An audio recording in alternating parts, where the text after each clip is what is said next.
Good morning, everybody, and welcome to the Betfair Trading Community One-Line Lessons. Today is day number 28, and this one is a lesson that somebody else has submitted. It's research, and control your emotions. So what I'm going to do with that is I'm going to split it in half, and then I'm going to do today's on research, and then tomorrow's on controlling your emotions. I'm a little bit later having the morning coffee, so I've got some good coffee with me here, so you might actually see me today, and I need it, to be honest.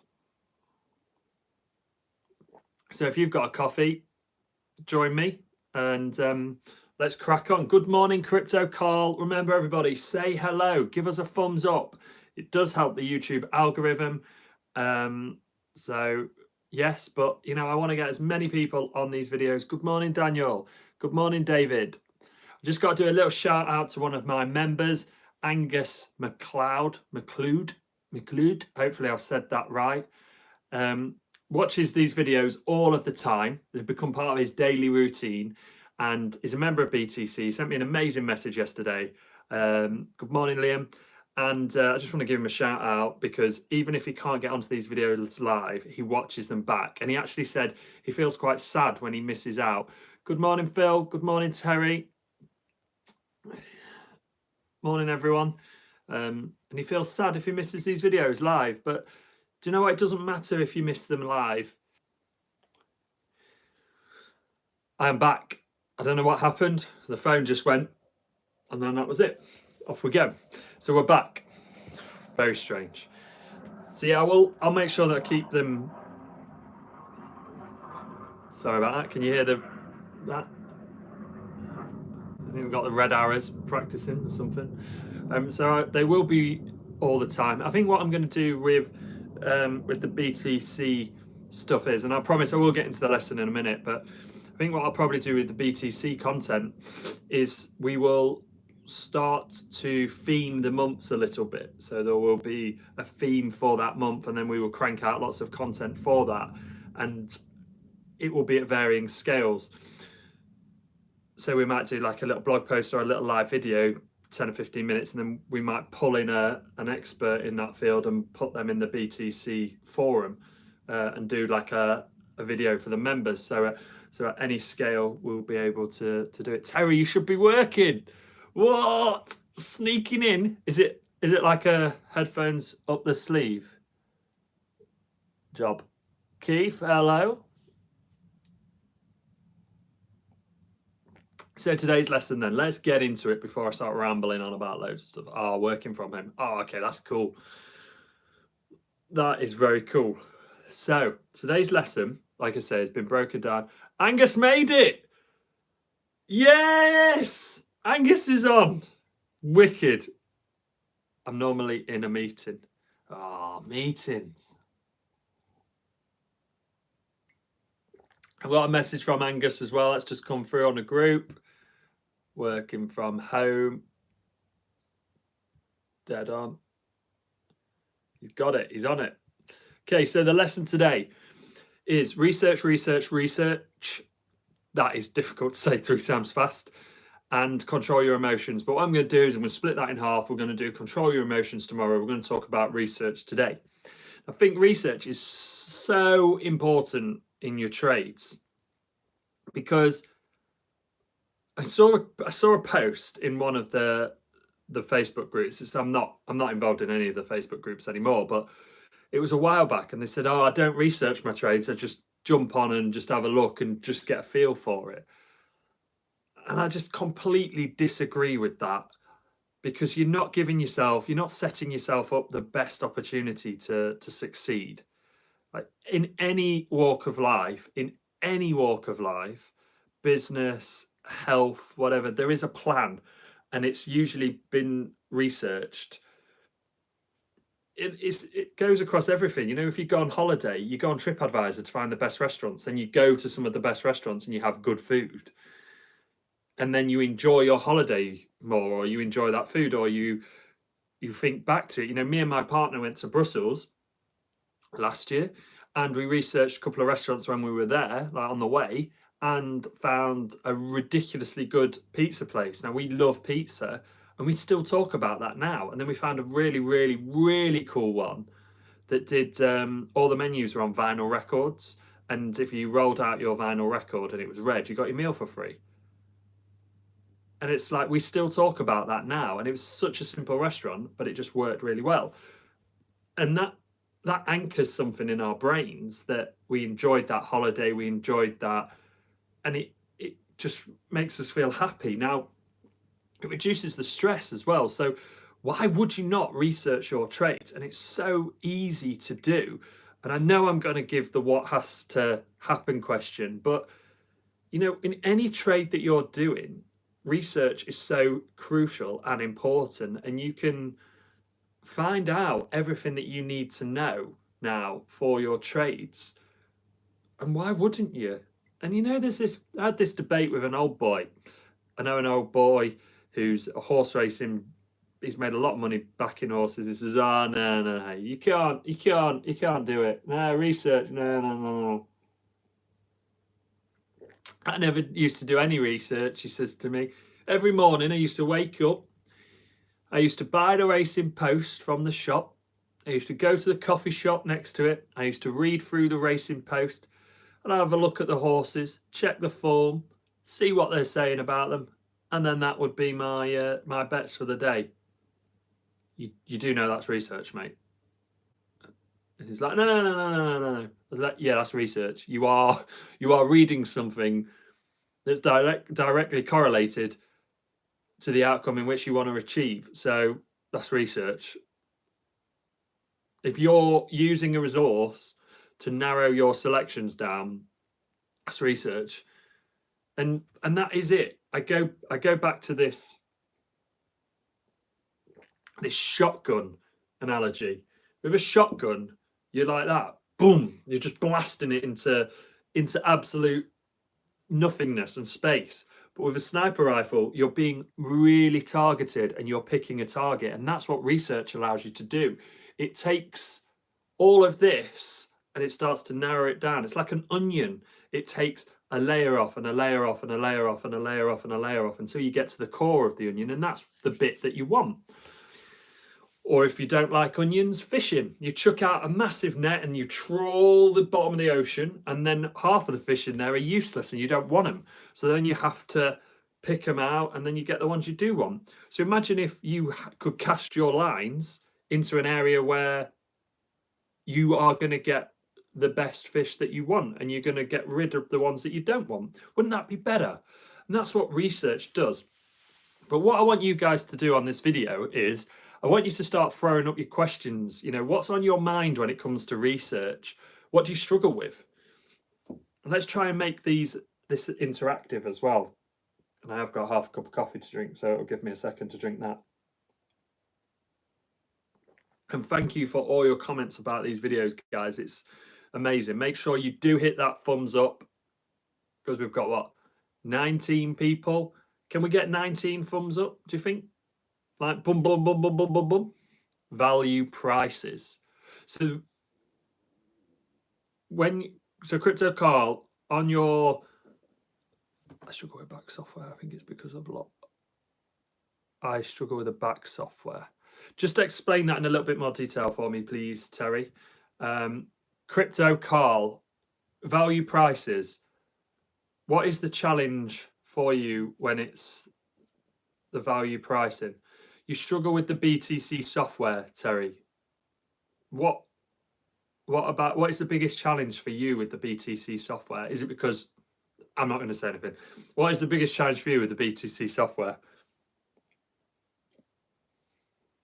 Yeah, no results come up. Yeah, and I think at the minute the football is limited. And what I've been doing is I've been going and looking at the stats and then finding how deep to go. Research is overrated. The biggest gamblers I know go off what they see happening rather than research. Do you know what, 24 Sumo, I do disagree with you. I don't think research is overrated. I don't think it's overrated in any walk of life. I really don't. the biggest gamblers go off what they see. But I'm not interested in gamblers. I'm interested in trading. It's as simple as that. And I think by planning out what you think will happen, you're giving yourself a plan of what could happen in that game. You're narrowing down those selections. And it's worked for me over the last sort of 10 years. Hi, Ryan. Would you still enter a trade if the pre-match stats didn't match your pre-game research? No. So what I would do, this is why I think research can make you feel like you have more control. Yeah, it does. What I do with my research is I use it as a tool to create a plan. So I use it to find the best opportunities for that day. Like, do you think investment bankers just go on what they see? No, they don't.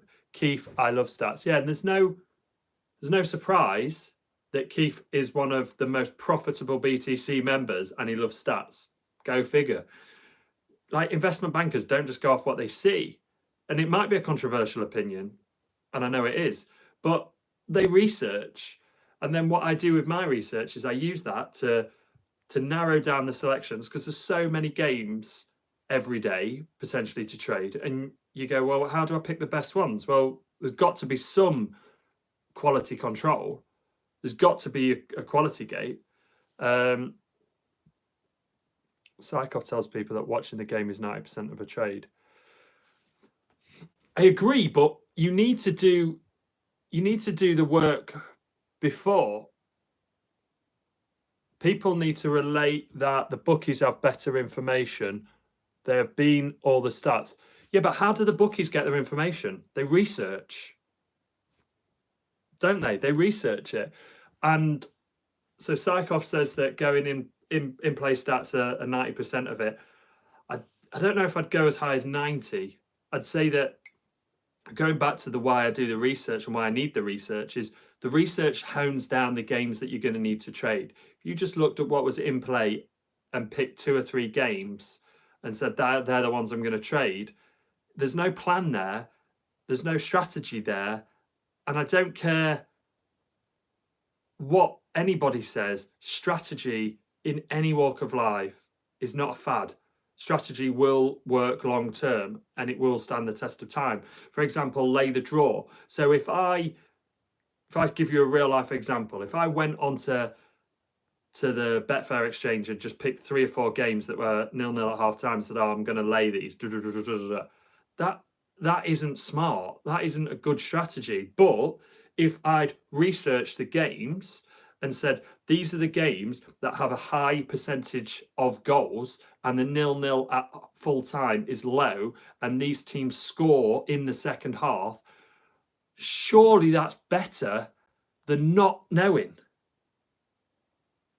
Yeah, Psychoff is also charging £1,000 for a 10-hour course. But what I'm saying there,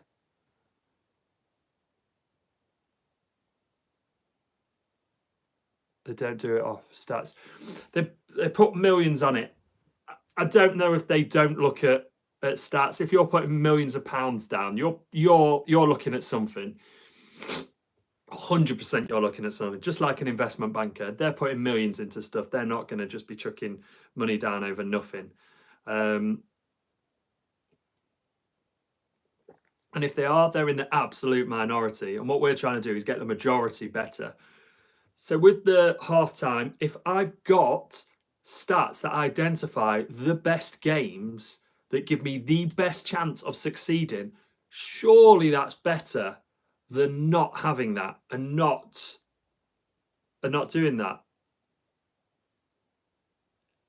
Yeah, if you're not doing your research, it is just like straight gambling, which I think the comments about the research being overrated are more edged towards gambling. And I'm not interested in gambling. But then sort of tying in the Psychoff comment about 90% in play. So if you've got this list of games and you've got the stats for that, and then you go to half time, and this also ties up the question about, do I get involved if the stats don't line up? I'm constantly reassessing, is my original hypothesis correct? So my original hypothesis is there's going to be a goal in the second half of this game if it's 0-0 at half time. So then I'm constantly assessing that. So it's like all of the stats have led me to this game, and then I'm constantly assessing. My mate is a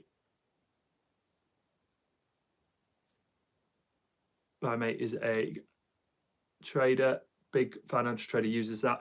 Yeah, and Psychoff may go off in play totally. He might, but for me, I don't think 90% of it is. I think it's probably 50-50. 50% before and then 50% after, like in play, because 50% narrows down the market, gives you the targeted ones to go for, and then it's that what has to happen question. And you know, I love that question, and it goes across all trading. It goes from finding your trades to in play. What has to happen for your halftime lay the draw to be successful? Well, there's part one, which is the stats before the game, and then there's part two, which is the in play stats. So it's two parts. And if you're constantly asking yourself that, then you're doing that. And you are exactly right, Keith. Not everybody can do that. Not everybody can go in play and read stats. But by doing the research, it gives you a marker to aim for. If you know that that player scores at that time most likely, and that's when that team concedes, and this one and this one and this, like the home team scores first, the away team concedes first 80% of the time, that stat mirrors each other up. It's 0-0 at half time. You know, it's just common sense to do it. So I think that, yes, I won't go into a trade if the in-play stats don't mirror what I think. It's all got to mirror. So for me, it's two parts. What has to happen before the trade to narrow it down to get on the list, and then what has to happen for me to do the trade. That's the trading plan. That is the trading plan for me. And the trading plan is very, very simple. There's, like I say, there's two parts to it. Part one is narrowing the trades down. So what are the criteria? Etc. Yeah, but 24 Sumo, when you buy a house, you have a survey done. You have a gas safe certificate. You have a gas done. The only people who buy houses without those things usually buy cash for a big discount to drop the risk. You know, everybody does searches. You go look around a house, and going to look around a house is research. It is research. If you're going to the house, there you go. You are researching that asset. If not, then you're taking a punt on it.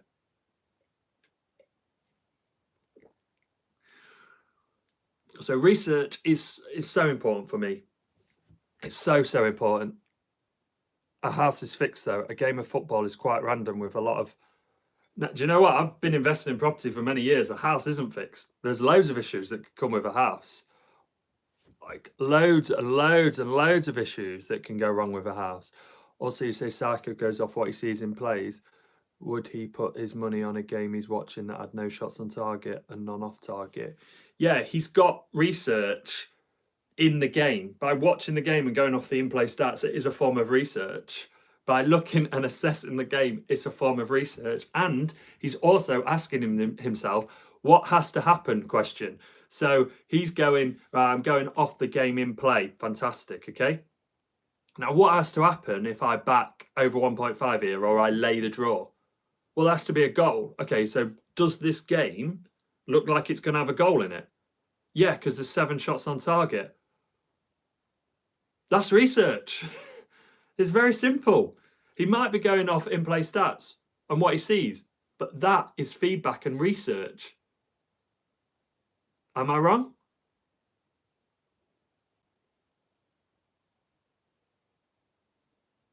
Am I wrong? I'm just going to finish the rest of this coffee.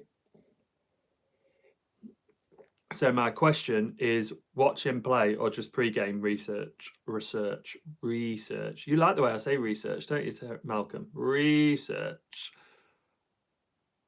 Both. You've got to do both.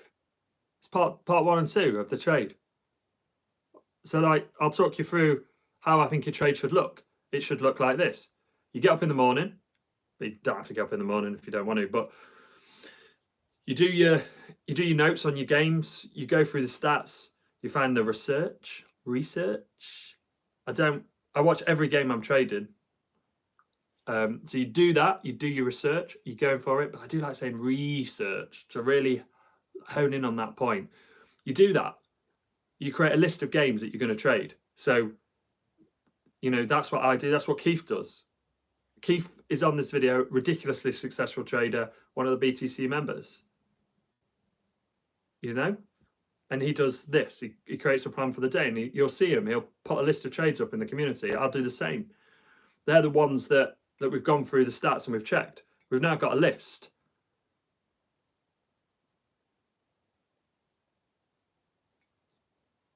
That's not what we're saying there, 24 Sumo. Everybody is saying that they're watching the game. So then I've gone through that. I've got a list of games for that day. Then I know where I need to be at what time. I get ready. I go to the computer before the game and I just tick off a few things. The what has to happen question, just making sure that, Sergio Aguero's playing, or if there was like a player that was 50-50 going to play, not going to play. Is he now playing? What injury did he have? So what extent to his abilities is that going to do? I don't want, for example, I would never trade Liverpool, but Mane is so quick and so strong and so powerful. Now, if Mane had a hamstring injury and was coming back from a hamstring injury, that would impact his ability to sprint. So there we go. So what impact does that have? And then going forward, I never ever trade Liverpool. They scare me, and I get emotional on it, and I know that that's one of my triggers, and I can't trade Liverpool. So now we've got all of that list of games. We're ready to do the trade, and now we're in play, watching it, looking at the in-play stats.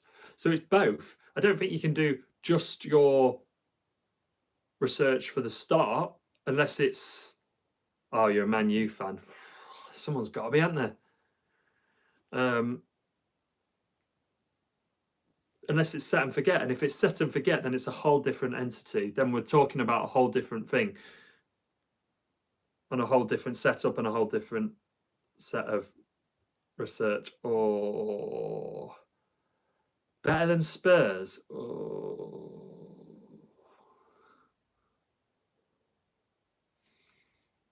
Let's just summarize that lesson then, guys. I think it's been a great one. 30 people live on this video. That's amazing.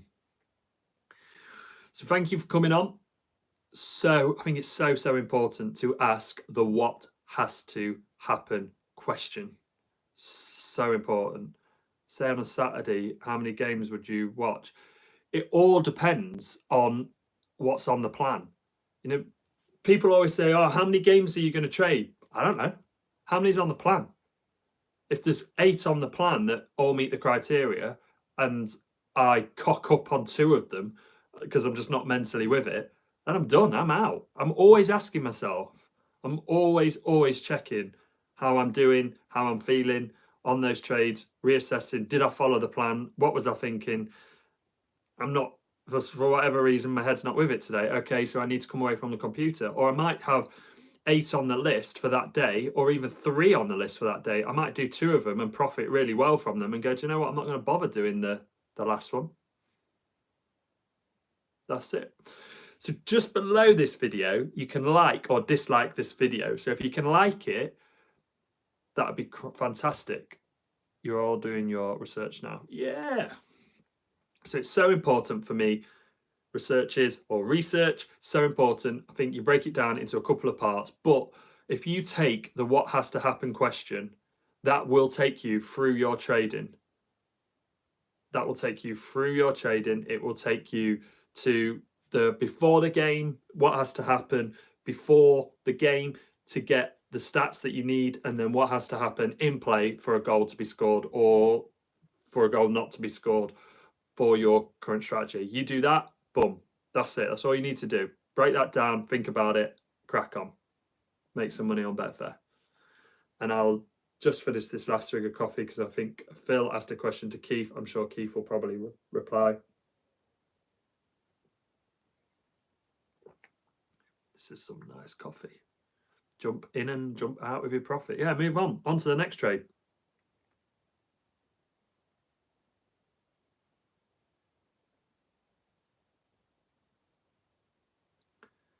Apsuma 24. I'm a little bit. So I got his coffee from Rave Coffee, ridiculously good, based in like Cirencester, and it was really good. I bought an AeroPress. It's just black coffee. Drink it like a psychopath, and yeah, it's pretty mega. No milk and sugar, black. So I intermittent fast, so I don't actually have any calories until 2 p.m. and then I break my fast. Yeah, I love it. It keeps my mind really clear and focused. Do you have a get out plan? Yeah, that comes on the trading plan. What's the stop loss? But there's going to be a lesson on that in the next couple of days, probably, or a week at least. So I'll cover that. I've covered that over other ones of these lessons. You'll find them on the channel. I need a trading plan to go in my trading plan. And I'm in fasting for the win. See, it's great that we all do this. So I'm going to leave it there, guys. I'll be back tomorrow and we'll be talking about controlling your emotions. Fantastic to see so many people on this video and so many people liking it. 12 likes, loads of comments. Fantastic. I'm sure the YouTube algorithm is going to absolutely love that. And yeah, I will see you all tomorrow. Same place, same time. And yeah, have a great day and stay safe.